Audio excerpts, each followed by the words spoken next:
Վարդևանյանը տակնա։ Տիկին Հակոբյան 3 վարչապետի եւ Լևոն Քոչարյանի սուր այդ բանավեճից հետո այսօր իրավապահները մտել են Լևոն Քոչարյանի բնակարան, զուգահեռ նաեւ Ռոբերտ Քոչարյանին առնչվող բնակարաններում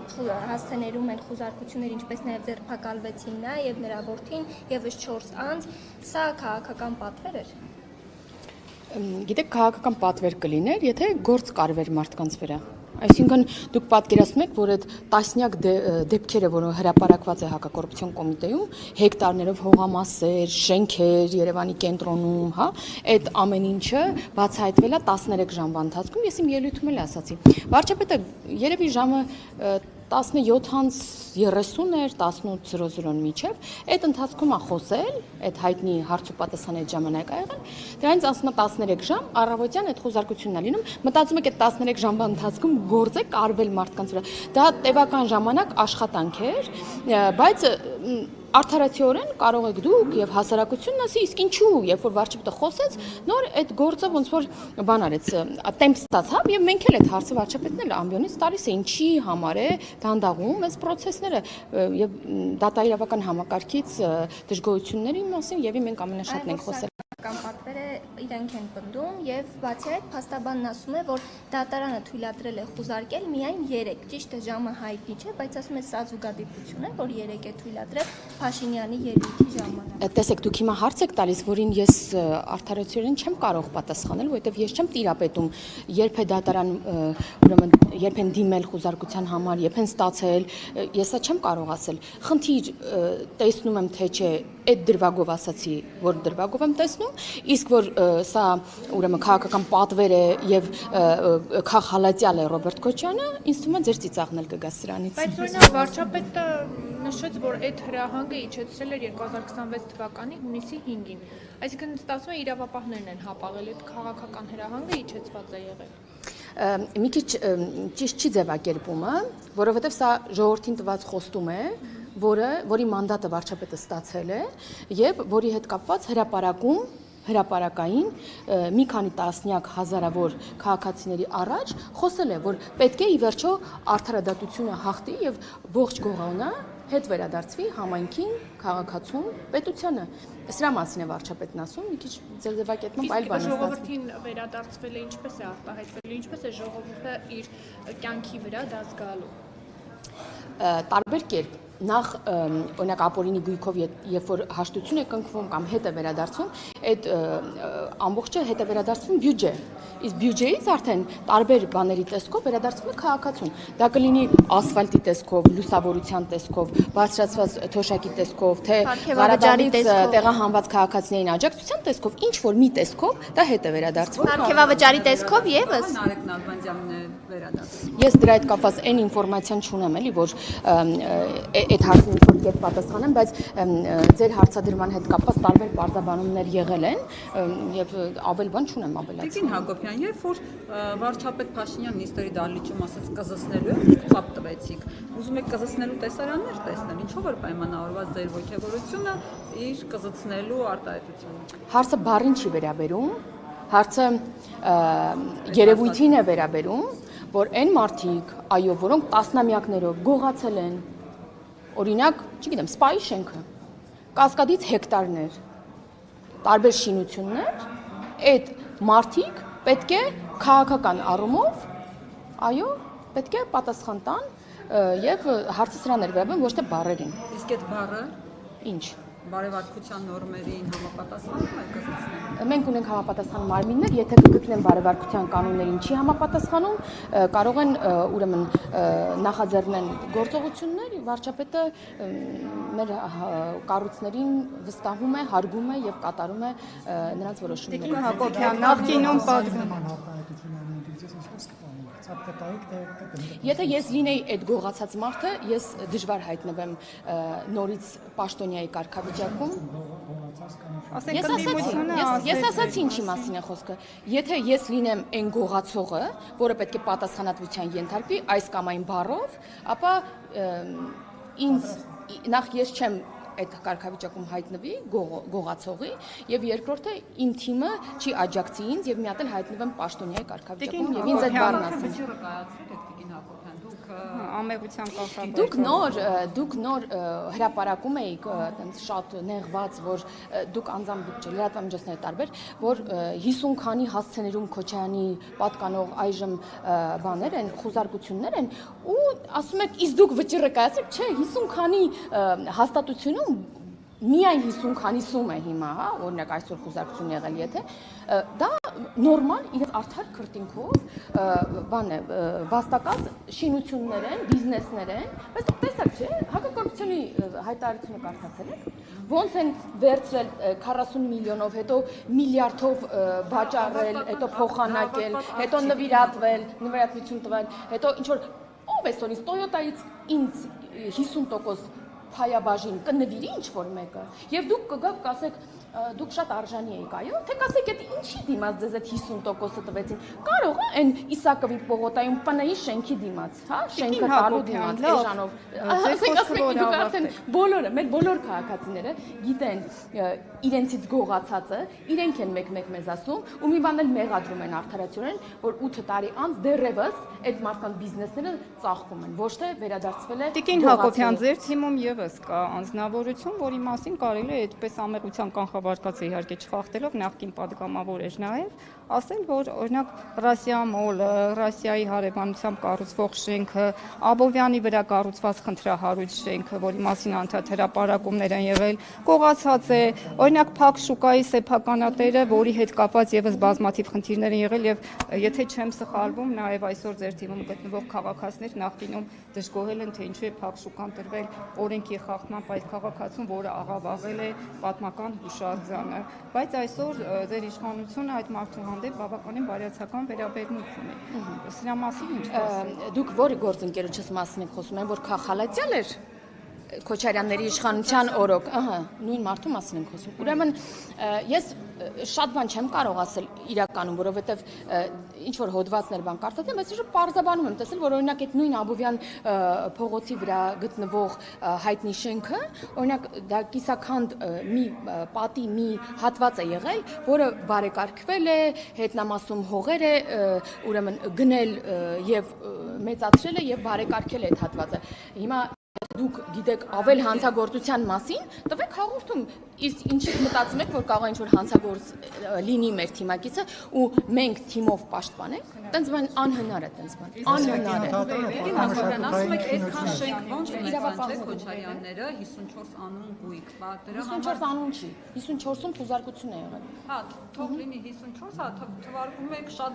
երևում կասկադում հեկտարներով տարածք, չգիտեմ, Toyota եւ այլն։ Բայց մի քառակուսի մետրը $1 են գնել Ավանում։ Մի քառակուսի մետրը $1։ Գտեք այդպիսի հող, 44 միլիոն։ Ուրեմն Ավանում 8.3 հեկտար հողամասը օտարվել է 44 միլիոնով։ Բաժանեք կտեսնեք, որ չեմ հիշում որ Քոչարյանի օրոք $1 չկար հողամաս։ Իսկ Տիկին Հակոբյան, գիտեք, որ Խաչատրյանը Արամի 3 հասցեում այդ հսկայական շենքը, որը պատմամշակութային հուշարձան է, ձեռքերը բերել $5655 Եվ բոլորովին այլ նպատակ։ Այդ ոնց է լինում, որ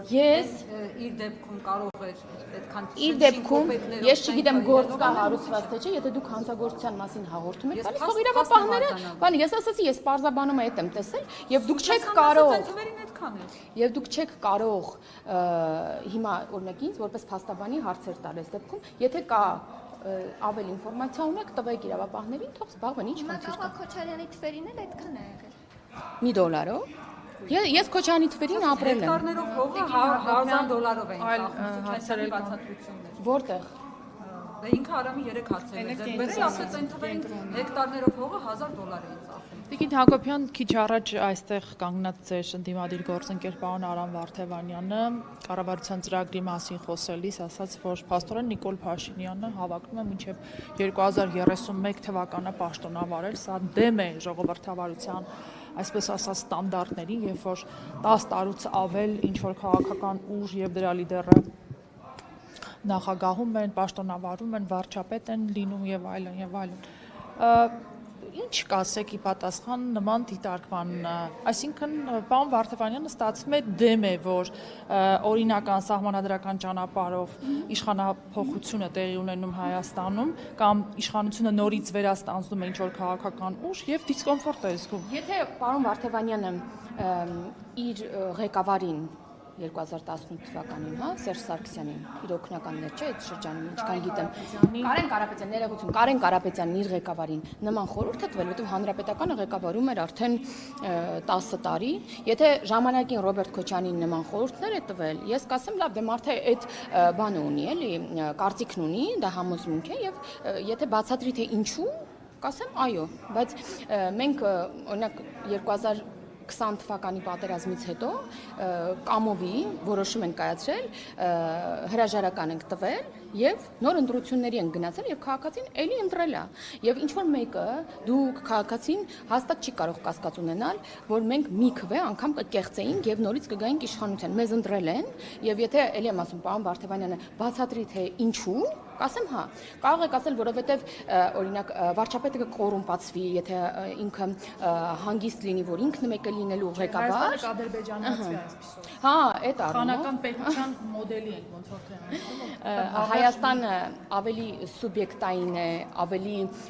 ինքնիշխան է, քան երբևէ, հենց որ այդ մտավախությունը հաստատ չեն կարող ունենալ։ Իրենք էլ հիմա իշխանության մաս են եւ իրենց տարբեր գործընկերներ, իրենք հենց ինքը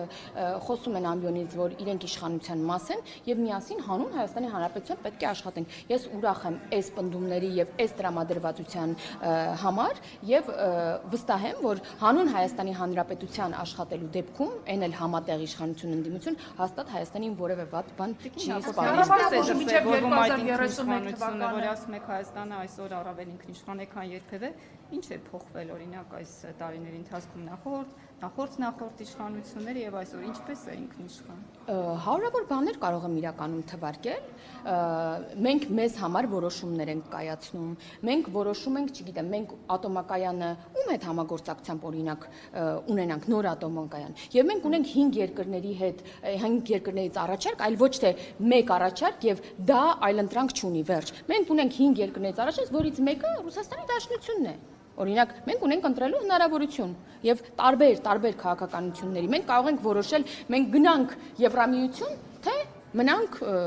ԵԱՏՄ-ում։ Մենք ենք որոշում դա։ Ոչ թե մեկ գիշերում մեկ էլ հոպ արթնանում են ու տեսնում են վայ, չէ, մենք գնում ենք ԵԱՏՄ, այդ ասացման համաձայնագիր բան դրեք մի կողմ, մենք խաբեցինք, կատակ էինք անում, գնում ենք բան, ԵԱՏՄ։ Այդ ինքնիշխանությունը դրա մասին է եւ տարբեր բաներ կարող եմ նշել, միայն դա չի։ Շարունակելով նախորդ հարցս ներողություն, որպես հարցի շարունակություն։ Ես էլ եմ հարցի շարունակություն ուղղակի։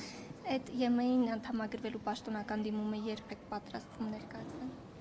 Մենք նշեցինք, որ պատկերացում ունենք, որ առաջկա տարիներին, բայց մենք պետք է պատրաստ լինենք դրա համար։ Այսինքն, այդ ֆորմալ առումով դիմում տալը դա ամենակարճ, ուրեմն, գործողությունն է, որ կարելի է անել մինչև Եվրամիության անդամակցություն, հա, դիմում գրելը ֆորմալ։ Մինչև այդ մենք պետք է աշխատենք, մենք աշխատում ենք տևական ժամանակ, որպեսզի պատրաստ լինենք, եւ որ մենք պատրաստ կլինենք, իսկ այդ ժամանակ մեր քաղաքացին դա իր վրա ինչպես շարունակում է զգալ, այնպես ավելի շատ զգալու է, երբ որ մենք ստանդարտներին ԵՄ պատրաստ կլինենք, այդ ժամանակ մեր քաղաքացին կորոշի, մենք գնում ենք ԵՄ թե ոչ, բայց դրա դա օրինակ ճանապարհների որակն է, դա սպասարկման որակն է, ինչը դուք կարող եք ասել, որ, չգիտեմ, օրինակ վիզաների ազատականացումը ավելի շուտ է լինելու, քան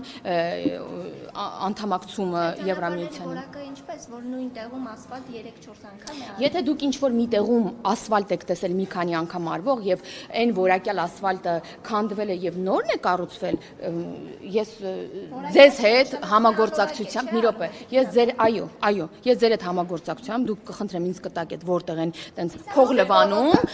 բայց կան տարբեր ճանապարհներ, հարգելի գործընկերներ, որոնք շահած կազմակերպությունը որակով չի անում եւ այո, մենք չենք ասում դե լավ ոչինչ, թող մեր քաղաքացին այս փողը գնա լցվի ջուրը։ Ասում ենք ոչ, քանդեք եւ նորը սարքեք։ Տարածքային կառավարման եւ ենթակառուցվածքների նախարարը Դավիթ Խուդայթյանը Իսակովի Բողոտան, երբ որ եվրոպական քաղաքական գագաթնաժողովը պետք է տեղ ունենար, հպարտությամբ նշում էր, որ տեսակ քանի օրում մենք կարողացանք որակյալ ասֆալտ անել ճանապարհահատվածը, անցավ դրանից երևի 1-1.5 ամիս, Իսակովի պողոտայում քանդել են եւ նորոգման աշխատանքներ են իրականացում, իհարկե կառուցապատողի հաշվին, բայց ստացվեց, որ այդտեղ որակյալ աշխատանք չի եղել, որ Շատ լավ, հնարավոր է, բայց տեսեք, նույն կառուցապատողը քանդել է, որտեղ որակյալ չի արել, թվացել է, թե որակյալ է, չէ՞, ենթադրենք։ Դուք նշում եք դա ինչ շրջան էր, երբ որ մենք բարձրաստիճան հյուրեր էինք սպասում, շատ արագ է արվել, այսինքն միգուցե ժամանակների հետ ես ձեզ հետ համաձայն եմ ամբողջությամբ այն առումով, որ որոշ դեպքերում անորակ է, մենք էլ ենք այդ հարցերը բարձրաձայնում, որոշ դեպքեր, բայց դուք չեք կարող համեմատել ժողովուրդ այն ժամանակ, որ Հայաստանից օրինակ գնում էիր Վրաստան, հենց մտնում էիր Վրաստան, ասում էիր, այ հիմա զգում ես, որ ասֆալտ է։ Հիմա շատ դեպքերում հակառակն է եւ ավելի որակյալ է Հայաստանում, քան մեր հարևան երկրներում։ Այնպես որ մենք չենք կարող չնկատել այս ամեն ինչը։ Մարդկանց կյանքի որակը, ինչքան մարդը նոր բնակարան գնում, դա մարդու կյանքի որակի եւ տնտեսական վիճակի, ֆինանսական վիճակի բարելավման արդյունք է։ Մենք դա չենք կարող չնկատել։ Եվ ամեն ինչի հետ կապված իհարկե մարդիկ որակապես իրենց վրա առողջության ապահովագրությունը, սա եւս ուրեմն ԵՄ նաեւ ստանդարտներ եւ նաեւ պահանջ է, որը մենք արդեն իրականացրել ենք եւ պլանավորում ենք, որ ողջ մեր բնակչությունը լինի հենց առողջության ապահովագրության շահառու։ Սա եւս չէ, մարդի վրա չի զգում, ինչից խոսենք կարող ենք այս օրինակը բերել, թե ոնց է քաղաքացին զգում իր վրա այդ փոփոխությունը։ Տիկին Հակոբյան, շարունակելով նախորդ հարցս, դուք տրամադրված եք մինչև 2031 թվականը պաշտոնավարել։ Ամեն դեպքում կառավարության ծրագիրը, դրա շեշտադրումները վկայում են մինչև 31 թվականը պաշտոնավարելու ձեր հանձնառության մասին։ Իսկ ձեր տպավորությամբ ընդդիմությունը կդիմադրի այդքան, կձգի այդքան մինչև 2031, թե ականատես կլինենք ինչ պրոցեսների։ Ուրեմն այն ճգնաժամային շրջանում պատերազմից հետո նախորդ գումարման ազգային ժողովում դուք հիշում եք, որ ձևավորումից հետո ազգային ժողովի շատ կարճ ժամանակ անց սկսվեցին տարբեր պայքարներ, դուրս եկան բոյկոտեցին, գնացին հեղափոխություն անելու, անընդհատ արեցին, տրիգերներ մանեկան եւ ի վերջո չգտան եւ խորհրդարանը ամբողջ իր շրջանը շարունակեց աշխատել եւ նոր ընտրություններ եղան նրա բերումով, որ շրջանը ավարտվել էր եւ օրենքով նոր ընտրությունների ժամանակ էր, այսինքն արտահերթ չէր։ Իսկ մեր խորհրդարանի պատմության ընթացքում մեծ հաշվով ավելի քիչ է եղել այն դեպքերը, երբ որ խորհրդարանը մի ամբողջ ժամկետ ուրեմն գործել է։ Եվ այդ ճգնաժամային շրջանում, երբ որ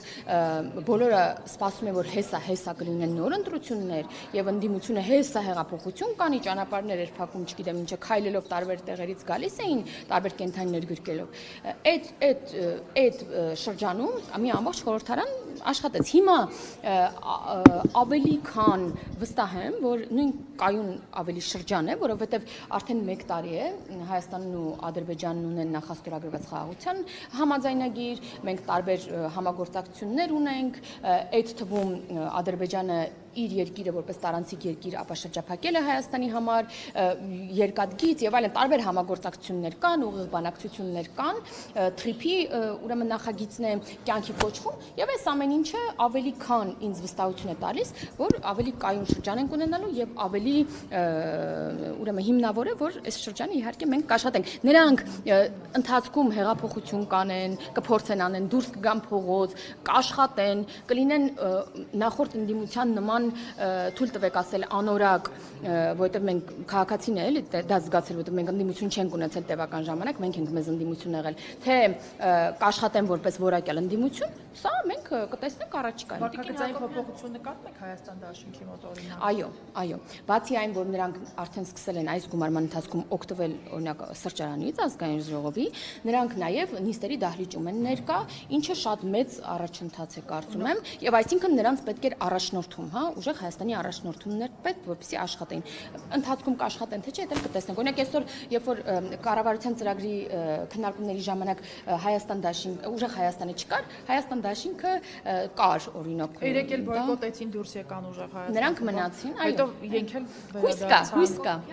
Հայաստանի Հանրապետության քաղաքացին հիմա կարող է ազատ հեղափոխություն անել, ինչպես օրինակ 2018 թվականին ձեզ հաջողվեց անել։ Հիմա օրինակ մասնավորապես ռադիոտոն մուտք գործելու ժամանակ ժամանակ որևէ խոչընդոտի չհանդիպեցիք, իհարկե դռները ջարդելով պետական ռազմավարական կառույց մտնելով։ Հիմա Հայաստանի Հանրապետության քաղաքացին, եթե որոշի հեղափոխություն անել ու զիկա ազգային ժողովի դռները բացել, վստահաբար քրեական գործ է հարուցվելու նրա վրա։ Հիմա Հայաստանի Հանրապետության քաղաքացին կարող է հեղափոխություն անել ձեր իշխանության։ Իդեպը փորձել են դարպասները ջարդել, մուտք են գործել ազգային ժողով,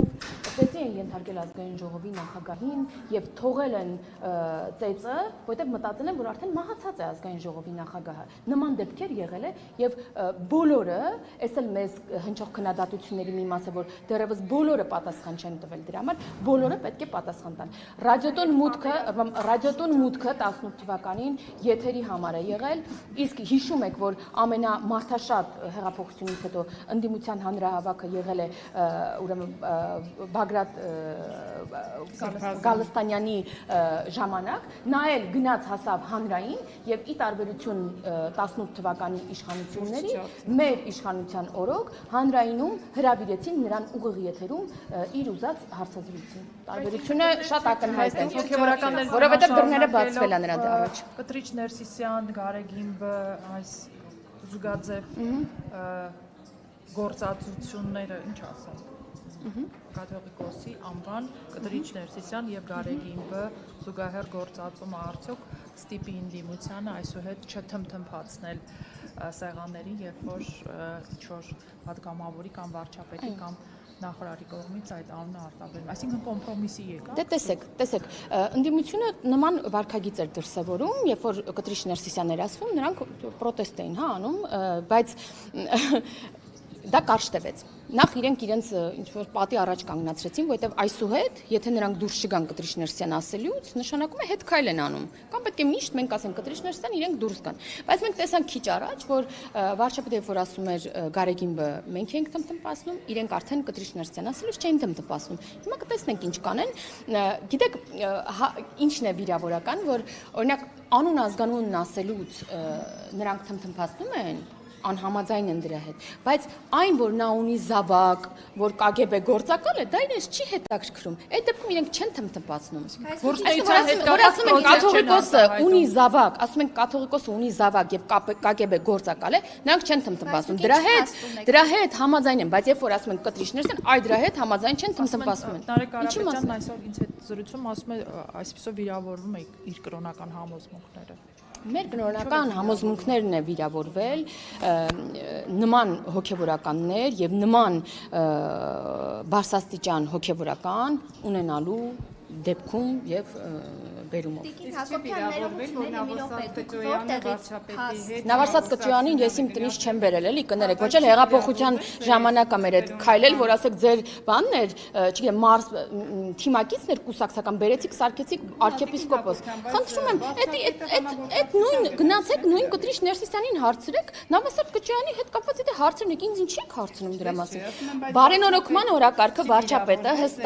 ասում եմ, իմ կրոնական եւ վարչապետի կրոնական զգացմունքները նույն ձև վիրավորվում է բոլոր այն հոգեվորականների բերումով, որոնք կան, բայց եկեղեցու բարենորոգման օրակարգը մենք վարչապետն էլ հայտարարեց, որ պատրաստ է քննարկել նույն կաթողիկոսի հետ։ Եվ դա նորմալ է, բա ում հետ քննարկի։ Ասում եմ դուք ձերոնցով կամ էլ նստեք որոշեք, իմ հետ եկեք քննարկեք, ժողովրդով, բոլոր падգամավորներով, տարբեր բաներ է առաջարկում, բա ում հետ քննարկես բարենորոգման։ Այն հոգևորականները, որոնք, հես ասեմ, բարենորոգման ծրագիրը, այո, պատրաստ են քննարկել կաթողիկոսի հետ։ Այո, որովհետև բարենորոգման շրջանակում չի կարող զավակ ունեցողը մնալ կաթողիկոս։ Տիկին Հակոբյան, մի րոպե, դա փաստ է, թե համոզմունք, որ զավակ ունի եւ KGB գործակալ։ Հրապարակ օրաթերթից այստեղ չկա լրագրող։ Ես առաջին անգամ հրապարակում եմ կարդացել, որ զավակ ունի։ Այդ զավակի անուն ազգանունը ուրեմն աշխատանքի վայրը մասնագիտությունն էր գրած, ինչը շատ վատ է եւ ինքս էլ հետո երբ որ շահարկվում էր այդ քաղաքացու ուրեմն ով լինելը, ես ինքս օրինակ ուղերձով եմ հանդես եկել, որ չշահարկեն եւ չասեն այդ մարդու տեղը եւ անունը եւ հանգիստ թողեն այդ մարդուն, որտեվ ինչ մեղավոր է, ով է իր հայրը կամ ընդունել է հայրությունը, թե ոչ։ Եվ իրենց հարցրեք մնացածը։ Իրենցից գիտեմ։ Եթե այսուհետ Կտրիչ Ներսիսյանն անձանունը արտաբերելիս ուժեղ Հայաստանը չթմթմփացի, սա արդյոք նշանակում է, որ իրենք ընդունել են խաղի ձեր կանոնները եւ ձեր օրակարգով են։ Կամ էլ ձեռքն են հոգնել։ Երկու տարբերակ։ Կամ էլ կարող է ձեր օրակարգով չեն շարժվում։ Տիկին Հակոբյան, այսինքն Այդ իրենց օրակարգն է դմդմփացնելը։ որ պահին կապ ունի Չէ թնդեմ բացնելու դեպքում։ որ պահին այսինքն իշխանություններին պետք է հրապարակի գրածը հիմք ճշմարտություն է, որ պահին պետք չէ իրենք վատ լրատվամիջոց Չէ, այդպես չի։ Եթե լիներ Կտրիշ Ներսյանի կողմից հերքում, ես նաև կասեի, որ մարդն էլ հերքել է իմ խոսքում, ոչ էլ հաստատում է եղել, չի։ Չէ, հերքում չի եղել։ Հիմա եթե ինձ ասեք, բան եմ, եթե ինձ ասեք, ես կենտրոնում ունեմ շքեղ բնակարան։ Ես լռեմ եւ անցնեմ առաջ։ Կասեք, ուրեմն ունի։ Եթե ես ասեմ, ես չունեմ, դա կեղծ է։ Դուք արդեն այդ կարծիքը գոնե թե ինչ որ որոշ մասը չի ունենա։ Այդ պայքարը երբ եք սկսելու։ Այդ պայքարը վաղուց սկսած է։ Ո՞ն process է կաթողիկոսի հեռացման։ Այդ process-ը վաղուց սկսված է։ Բայց ինչ որ գործուն քայլեր հիմա իրականացվում է։ Դե հիմա կառավարությունում զեկույց է պատրաստվում, որ ավելի հիմնավոր լինի իրավիճակը եւ process-ները շատ դեպքերում նաեւ այդպես առաջ են էլի գնում։ Բայց process-ը վաղուց է սկսված։ Շնորհակալություն։